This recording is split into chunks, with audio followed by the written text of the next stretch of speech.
Kisah nyata, penjaga malam rumah sakit lama. Nama aslinya Pak Rudi, seorang satpam yang bekerja menjaga bangunan bekas rumah sakit Belanda di Jakarta Pusat, yang sudah lama tidak digunakan sejak tahun 1970-an.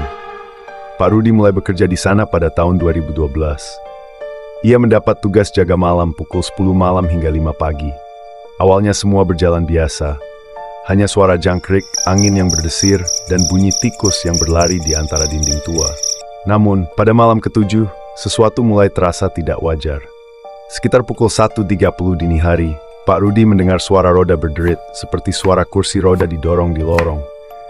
Ia sempat berpikir ada orang masuk diam-diam, jadi ia menyalakan senter dan berjalan ke arah suara itu. Lorong itu panjang, dingin, dan gelap. Namun saat ia sampai di ujung lorong, tak ada siapapun di sana. Dan hanya ada kursi roda tua di tengah. Angin malam berhenti. Suasana hening. Kursi roda itu berhenti sendiri. Keesokan malamnya, ia berkeliling ke ruang operasi lama dan membuka pintu.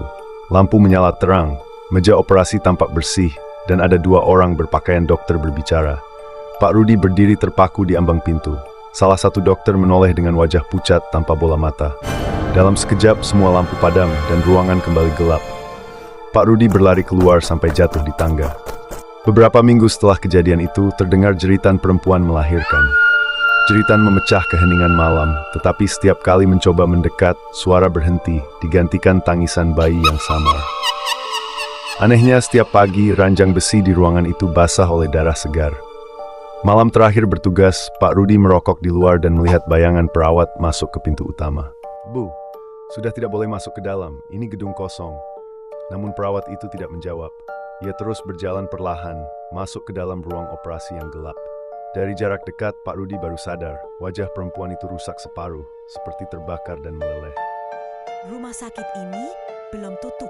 Lalu menghilang di depan matanya. Sejak malam itu, Pak Rudi mengundurkan diri. Ia jatuh sakit selama 2 bulan tanpa sebab jelas. Dan setiap malam ia mengigau sambil kata, "Tolong matikan lampunya, mereka sedang operasi." Bangunan rumah sakit itu sampai sekarang masih berdiri, meskipun sudah ditutup rapat oleh pemerintah kota.